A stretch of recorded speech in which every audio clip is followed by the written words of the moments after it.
Hello, everybody. Welcome to Snyder's Inc. And it is time, once again, to go down the series of disturbing things from around the internet. We are at number 11. We have two more to do, 2 more weeks, and then we'll be done with this series unless they upload a new one anytime soon, which I'm not sure if that will be happening or not. So we'll see. So yeah, I think we need to get into this one. You guys ready? Of course you're ready. Let's go.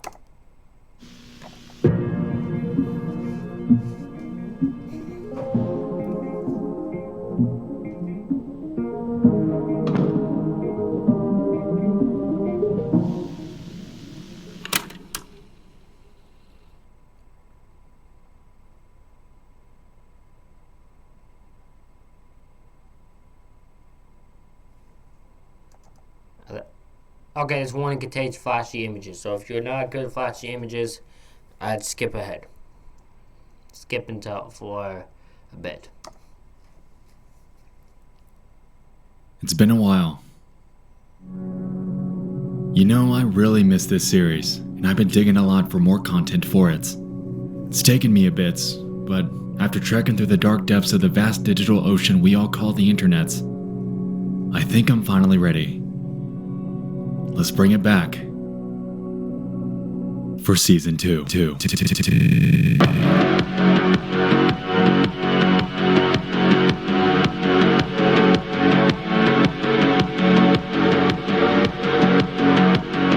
Welcome back to Disturbing Things, your one-stop shop for bite-sized, creepy discoveries that I've recently made online. If you're new to this series, oh boy, you're in for a ride. If you're willing, check out the playlist on my channel to get caught up with the first 10 episodes. If you're a fan of eerie, disturbing content, then I truly hope they're worth your while. Anyway, with that out of the way, buckle down because it's time, once again, to dive into 5 more hand-picked and disturbing things from around the internet. You started with yoga for beginners, but now you've moved into advanced inversions. Unlock your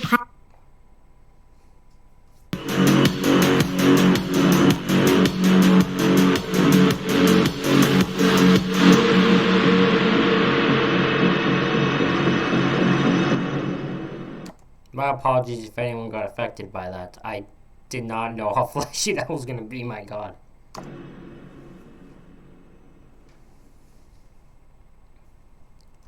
The content in this video is disturbing and may upset some viewers. Viewer discretion is strongly advised.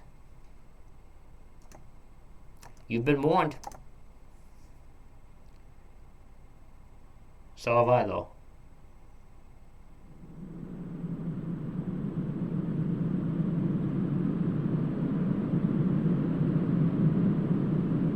Screams in Corpus Christi.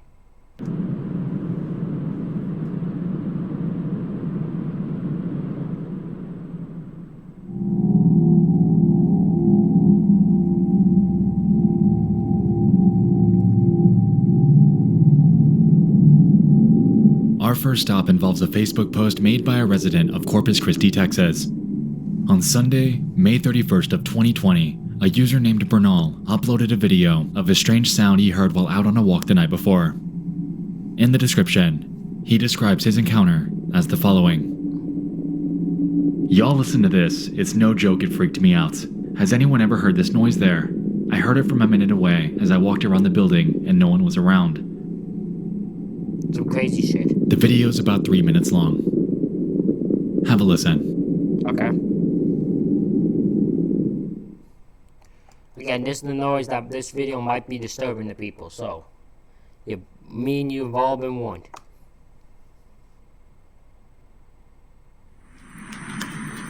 This is like the area that it was coming from. But I don't hear anything anymore. It was like a lady yelling, screaming. You hear it? You hear that?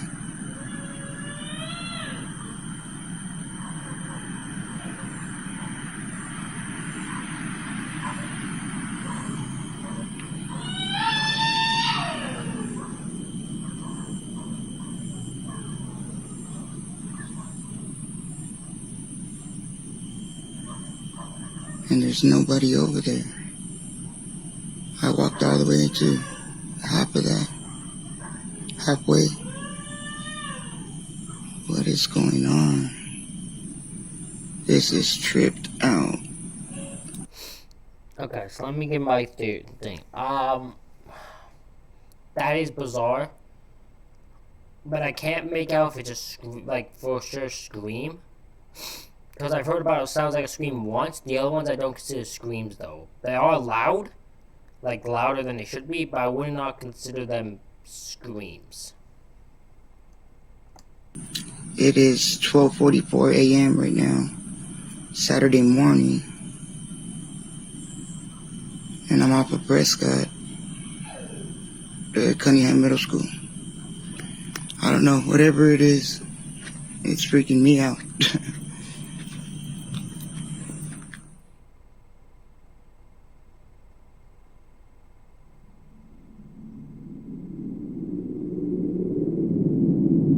Now, I'll be honest, we've seen videos with screams like this before, and in hindsight, I'm pretty convinced that at least a few of those are mountain lions.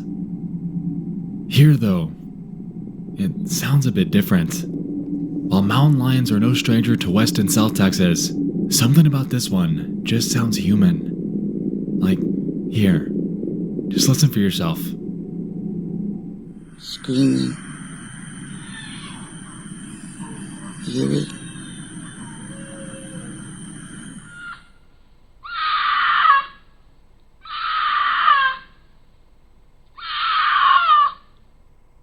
What do you think? It could be still a mountain lion, just a mountain lion in distress. It could be like something like that.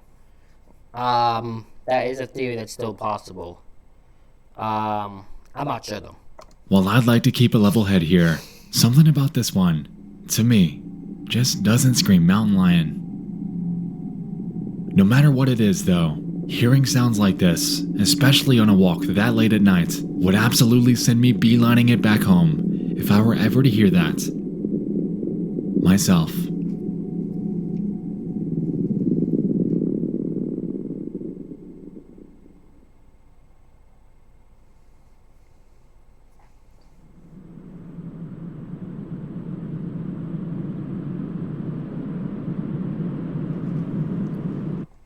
Roadway incident. If you wonder why I'm repeating the titles, because the writing is really small there, so just so you can see it, roadway incident is what it says.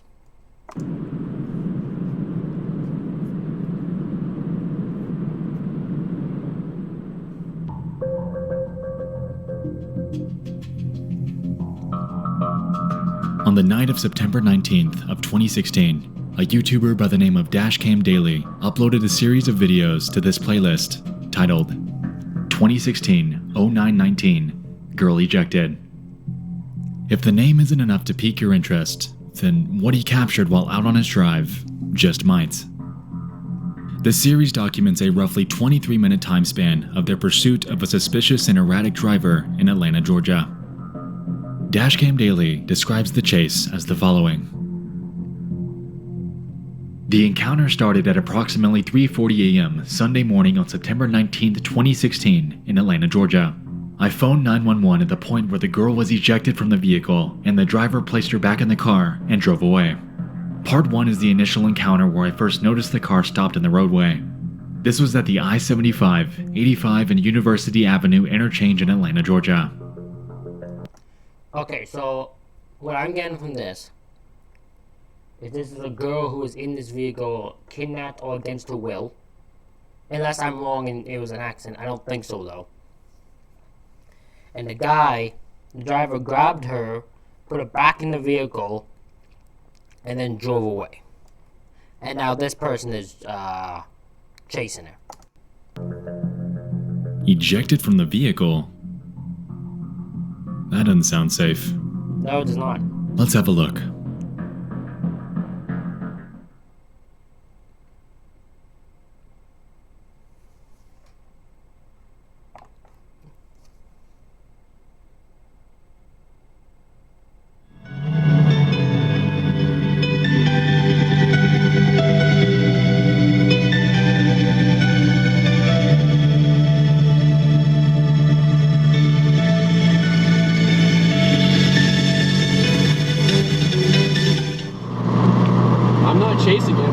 needs to get the guy pulled over. He's breaking every traffic law there is. His hood is up right now. He's having to stop again. And he damn near killed this girl. So, yeah, I'm not chasing him, but you need to get somebody here to get this guy pulled over.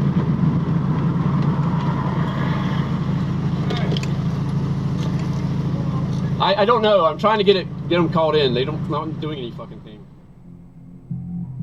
He continues. Part 2 is after I got turned around and noticed the driver was out of the car and had put the girl in the passenger side. Part 3 covers most of the pursuit through Atlanta and the driver leaving the girl on an I-20 access ramp at the Glenwood Avenue Memorial Drive exit. These summaries drive home the points that matters aren't getting any better. Whatever dispute they're currently going through is becoming exponentially worse, and that driver needs to be stopped as soon as possible.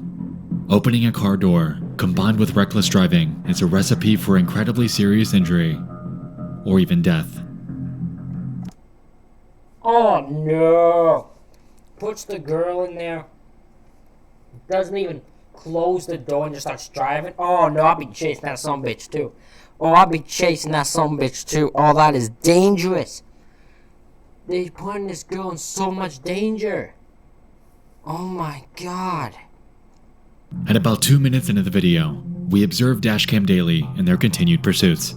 But here, the driver inevitably loses control of the vehicle. The following is what happened.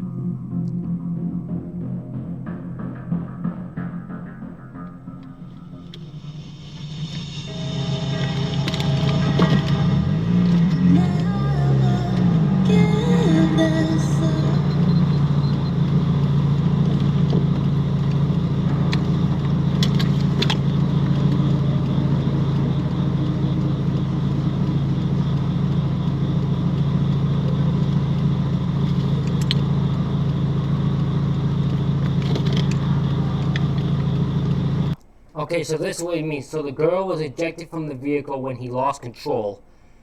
And he's clearly dragging her. Like, she's clearly not conscious.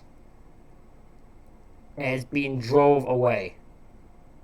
From the sea. Okay, yeah, I can see why he'd follow her then. Yeah, that's freaking, there's something that's not right. That would give me vibes too, and I'd be like, okay, there's something not going right here.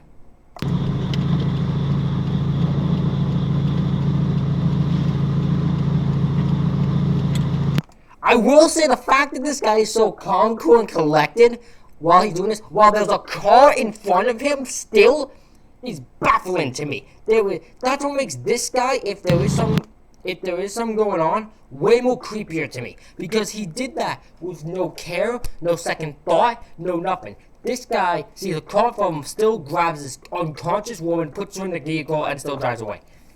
Wow. I'm not really sure where I'm at exactly. I just witnessed an accident. The girl was thrown from the car. The guy put her back in the car and he's taken off. I really don't know what's going on. She was trying to get out of the car earlier. As soon as we get moving somewhere, I can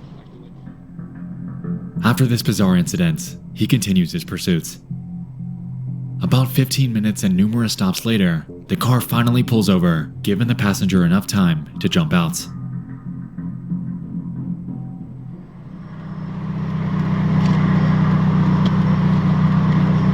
They're fighting. This would be the point I'd get involved. I wouldn't let it happen. I wouldn't be watching it no more. I get his thing where he doesn't want to get involved in case he's in danger and wants to get police and let the police do it. But I would only be able to watch this for so long if I felt this girl was in danger before I'd end up figured I'd end up getting involved. They're fighting outside the car.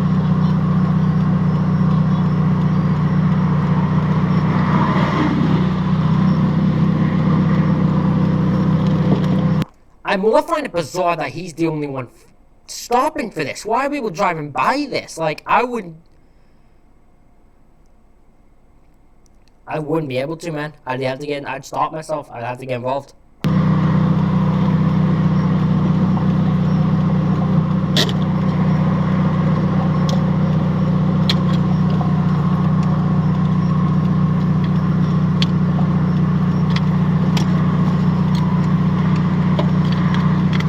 She's still out of the car. He got back in the car. He's leaving her. There's a car behind me. They can take care of her. I'm gonna follow this guy. He left her on the side.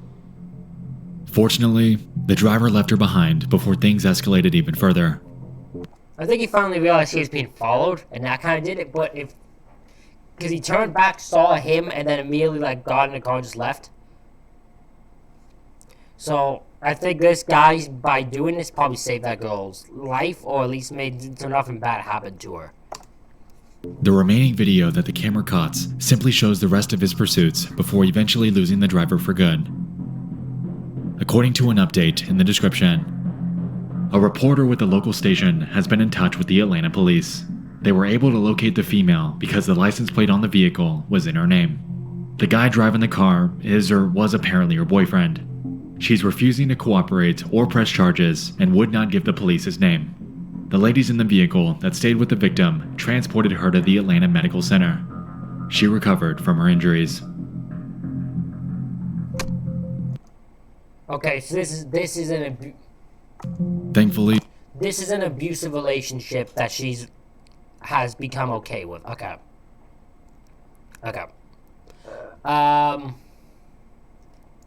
Unfortunately, that's a scenario you'll see a lot of where a relationship will be abusive, yet the woman's okay with it, and still, despite the fact that she is probably in an abusive and not good relationship, she will protect the guy because she feels she can change him, or she feels protective of him, or something like that, or she still somehow condones that it's okay. And it's unfortunate that situations like that happen. Like, she is not safe with that guy, but she will protect him, and unfortunately, there's nothing they can do. It's unfortunate. she made it out of this situation alive and without any major injuries, since this could have easily been so much worse. This footage is a testament to how dangerous situations like this can get, especially at high speeds in a motor vehicle. If you ever witness something like this, try to stop and help. Much like Dashcam Daily did on that late September night, you just might save a life.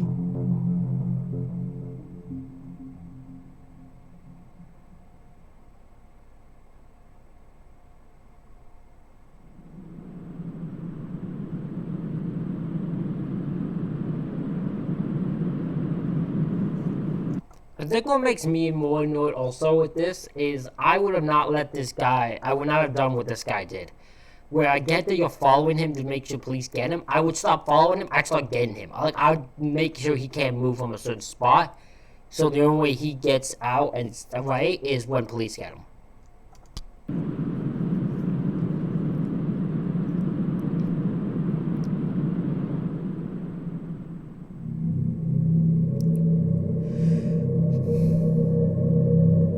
Waking up to realize that your child's missing is every parent's worst nightmare. Unfortunately, this was a grim reality for a New Zealand family. On the morning of August 9th of 2017, a report was made to Auckland police regarding an 11-day-old baby that was taken in the late hours of the night. The entire incident was captured on video. Was it? Have a look. Oh, okay, this could be interesting. Okay. Girl, so this is we're about to see a child, a 11-month-old child be taken. Okay.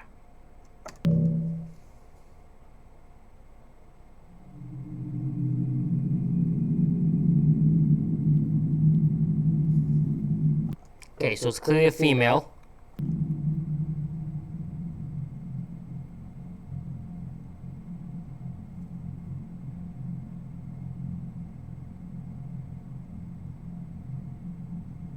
Yeah, so this is clearly a female that is breaking into his house.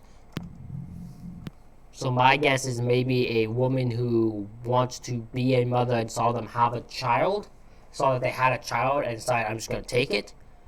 Or it's someone close to them who just thought they weren't fit to have the child.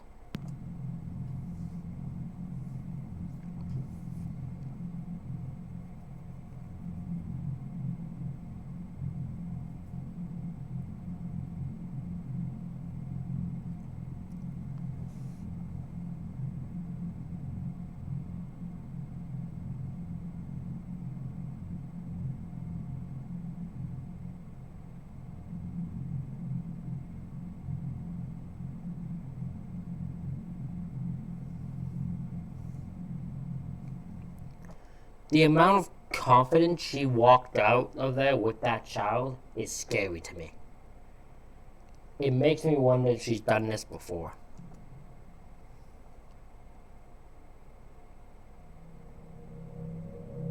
Thankfully, the infant was located and returned to the parents 7 hours after their reports. I can only imagine how agonizing that time span must have been, realizing that they may not have ever seen their child again. Oh yeah, that'd scare the living day hell out of me. Because if you're a child, if you look and your child's just gone, you'd be terrified. You'd be terrified. But at least the baby's safe and sound. Good on that front.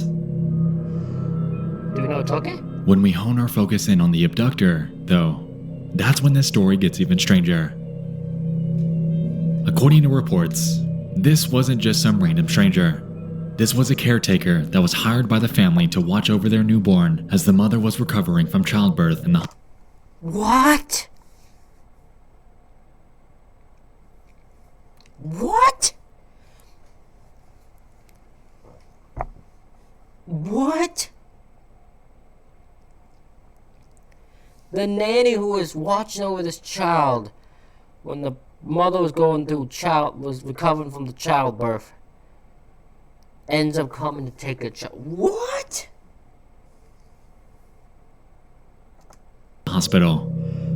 A woman by the name of Nadine Manukau Tokiovalu was the one captured in charge in the kidnapping. As it turned out, she concealed her criminal record and posed as a fake caretaker in Auckland. She was so dedicated to her lie that she even went forth to throw a fake baby shower for the non-existent child and even sport a fake baby bump for the months leading up to the abduction. She was eventually sentenced to 3 years in jail. So this isn't so I think this isn't her first one. She was known for doing this, and then she went so long with the lies that she would have she had a fake baby bump and would throw a baby shower for herself. Wow. Wow. However, was released after just 3 months. What? She was ordered to perform 400 hours of community service and to pay $2,000 to the family for reparations. That's not enough. You kidnapped a child. That's not enough. What? No. Hold on. What? You release her after 3 months? She kidnapped a person. It doesn't matter that it's an infant child. She kidnapped a person. 3 months. What the? I'm so angry with that. However, they, understandably, are not pleased with that outcome. No! Because she knows where they live. She could come back. That's what scares them. You'll put her away for 3 months.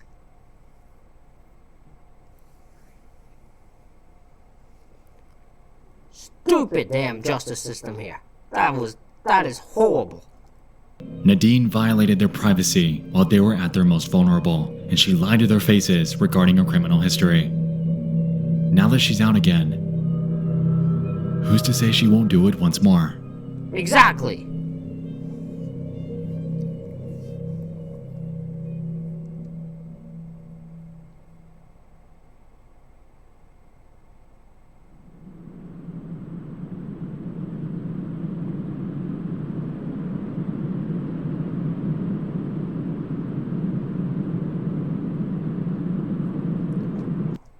I don't know what the Jojo Sai.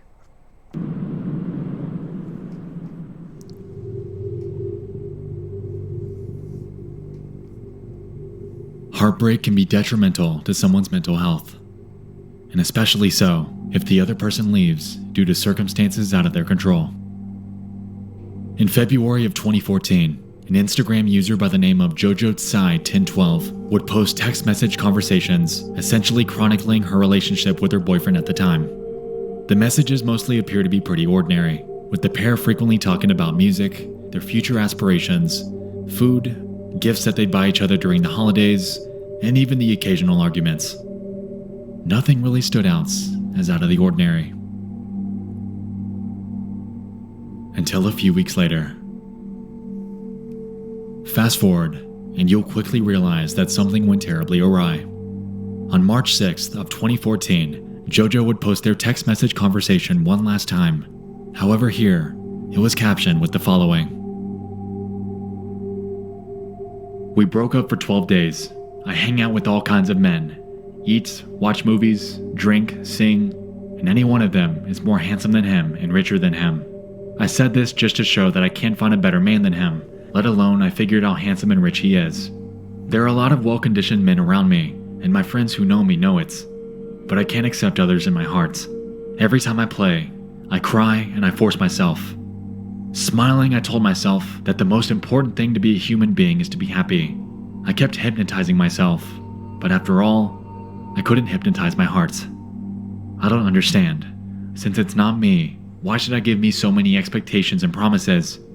Since he didn't want to even have a baby with me, why did I have to name it? He said that his mother did not agree for us to marry. He talked to me about a lifelong relationship, and we'd get married when we're older. This is really the most romantic love story I've ever heard in my life, but it's also a lie. I can't forget these things. They can't be forgotten. Unless I die. From here on out, she'd make 13 more posts, all aimed at her now ex, in the span of just 2 days. The first involves her wearing some sort of eye patch, and one commenter believes that she's wearing it due to the sheer amount of crying she's done since the breakup. Whether or not this is true is unclear, but she is wearing it for a few pictures onwards.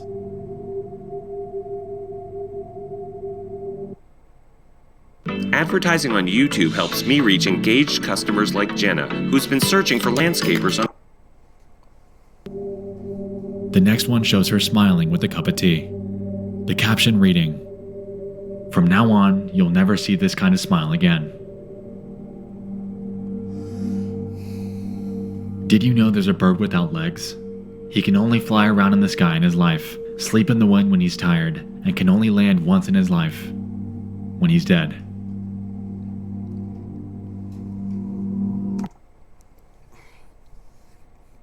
There is a twisted method to these, and it's dark.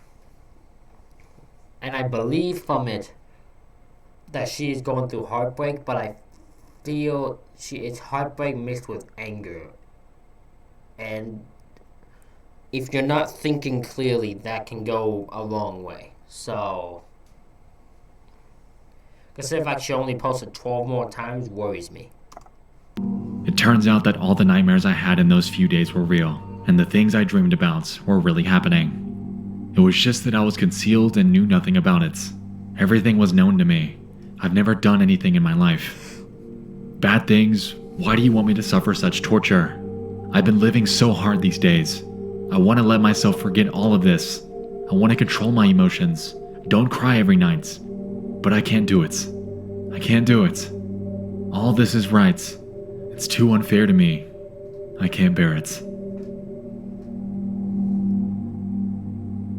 After I die, I'll haunt you day and night, and I'll never leave you again.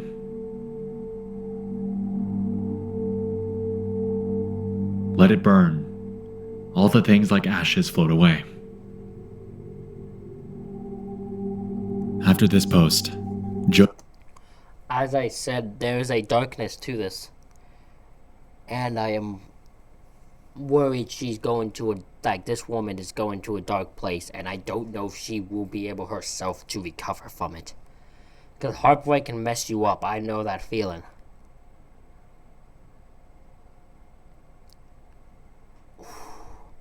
JoJo would go forth to upload this photo of her sitting on the edge of a building. There is no caption, however, considering those in which we just read, it's clear what this image implies.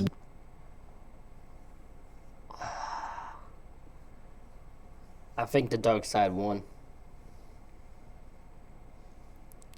And I think what I'm about to find out is she did something that probably ultimately afterwards, if they all go, she regretted. Because there was no guy is worth this. The last photo she ever uploaded was this one, showing more things being burnt. It's unclear what exactly this is, Some have speculated that these are her ex's belongings, serving as one final goodbye to him. And after this point, she never posted again.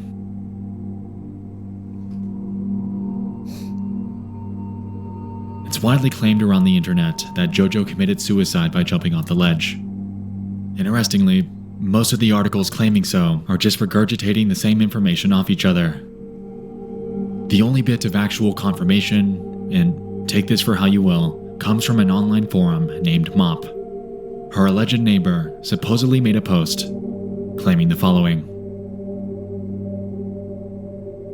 "This is real. We live in the same building. She died Saturday morning. No matter what, how much courage must it have taken for a little girl to kill herself?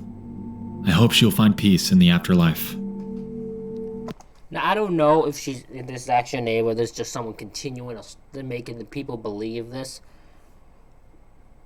All I hope, then, since we don't fully know, is that she got off social media and got help because she needed it. That's all I can hope for this. Because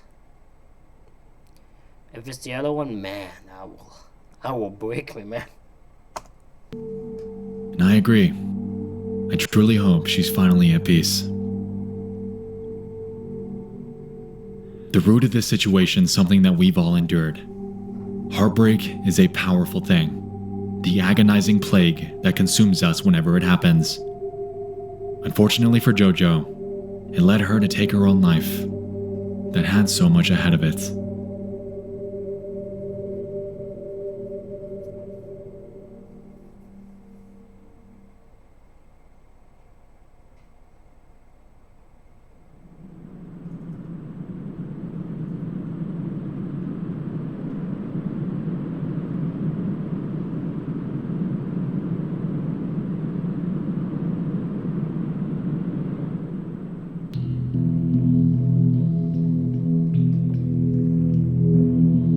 On the 24th of May, 2001, the wedding of Karen and Asaf Dror was taking place in Jerusalem, Israel. Everything appeared to be going well, and the crowd seemed to be having a good time. At around 10:45 p.m., however, the event would rapidly devolve into a nightmare. Around that time, the floor would suddenly give out, resulting in a 3-story fall for those that were in attendance. What? No. What? The entire catastrophe was captured on video. No. No, it isn't. Fatale moment waarop de vloer het begaf.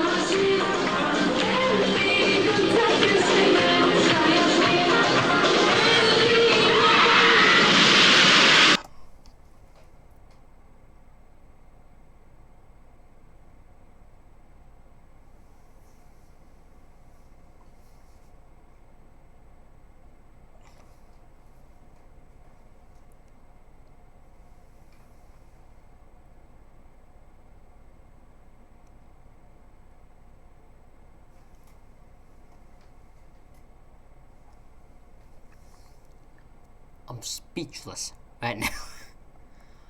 I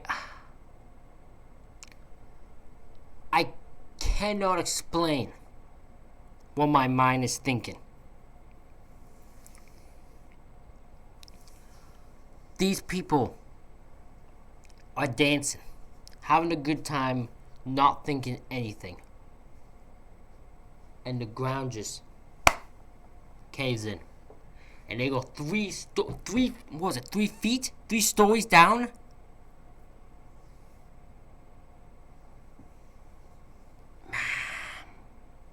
Oh my God. I can't imagine watching it. I can't imagine experiencing this. Oh my God. On their wedding and oh man.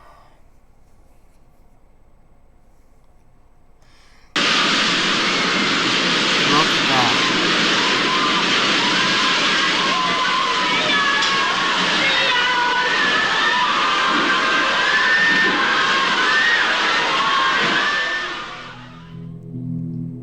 23 people died that night, and over 380 suffered from non-fatal injuries. 23 died. 23 innocent people died just because of something they literally did not control. One of those affected was the bride themselves, who suffered a pelvic injury that required corrective medical attention. After investigations into this ramped up, it was eventually determined that the accident was caused by insufficient building materials and negligence during construction. They literally had no control of the situation because it was done by idiotic people who built it. Wow.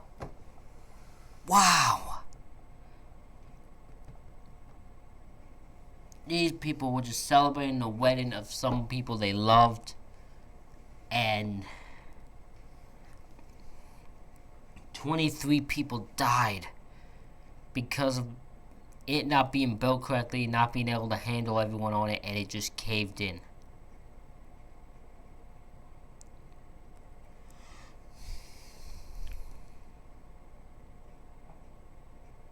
My heart goes out to all of them. It was allegedly built using a relatively new method at the time called Palcal, invented by a man named Eli Ron. It, by all accounts, serves as a cost saver and utilizes thin steel sheets sandwiched between concrete layers. Once it's a money saver, it's gonna end up going bad. Always does. The building supposedly was also designed to be a two-story structure, with the third floor being added later on.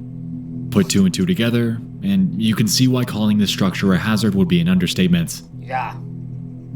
As if the story wasn't strange enough already, the three owners of the wedding hall, the construction managers, and even Eli Ron, yes, the inventor of the Palcal method himself, were charged with varying degrees of manslaughter and underwent various prison sentences. All of these were less than 4 years long. Okay, hold on. So, let me go back because I want to hear everyone who did it. Everyone who got... The construction manager... As if the story wasn't strange enough already, the three owners of the wedding hall, the construction managers, and even Eli Ron, yes, the inventor of the Palcal method himself, were charged with varying degrees of manslaughter and underwent various prison sentences. Okay, so hold on a minute. Okay, so the three wet people in the wedding hall... Yes, because I'm pretty sure they probably have something to do with the fact the third floor that should not have been there was there. The construction guy, yes, because he's the one that used the method. The guy who invented the method, unless he was there, I feel he got fucked over here. I don't think, yes, it's a cost saver, so it's a terrible move, but he's not the one that told him to use the move, that trick. He did it himself. So unless he was involved, I feel he shouldn't get arrested. There might be people who disagree with me. There might be people who think I'm talking straight out of my ass. And that is fine. But that is how I believe. I believe the guy who invented the thing should not have been arrested and charged with manslaughter for something that, even though he invented the thing that caused it, he did not do himself. All of these were less than 4 years long. In a statement given by the father of the bride... Also, the fact that the span of all of them went about 4 years is ridiculous. He shouldn't have been arrested, the guy who invented the thing, because unless he was involved, like I said, he shouldn't have been arrested in the first place. The other four should have been, and should have been way longer. Afterwards, they claimed, "I'd give the four of them 400 years in prison. Had they been pardoned, it would be 300 years, so they have no chance to see daylight." Okay, that's a little bit of a stretch. Maybe the construction guy, yes. The prison hole guys, I'm not fully sure on that. Maybe, I can see why his anger is, but I'm not fully sure on that.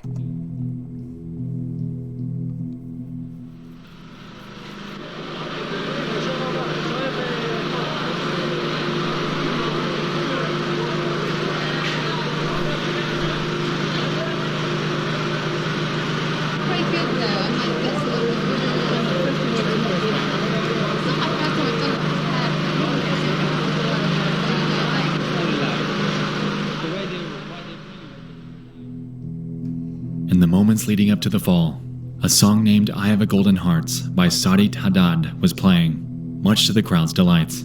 However, since this event, she's never performed it again. The Versailles Wedding Hall disaster has gone to... Wow, so this affected the girl whose song was playing. To the point that because of this, she has never played the song again. Wow. I did not know that. Man, I didn't know it affected something that... Wow. That's all I can say to it. Down as one of the country's worst building catastrophes in recent history, and the now vacant sites will forever stand as a reminder of the tragic events that played out that late summer night.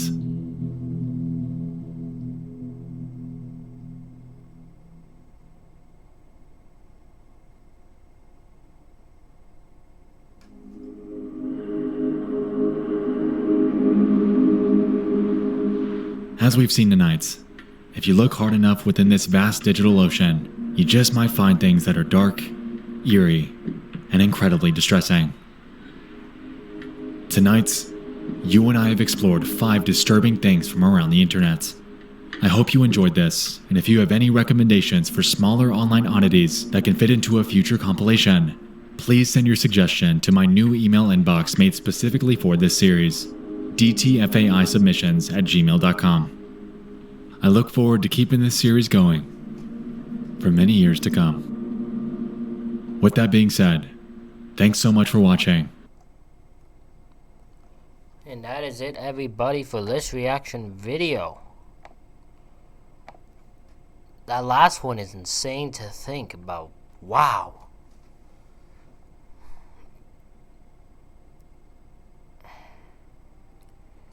I hope you all enjoyed this reaction video. Hope thank you all for watching, and I'll see you for the next one.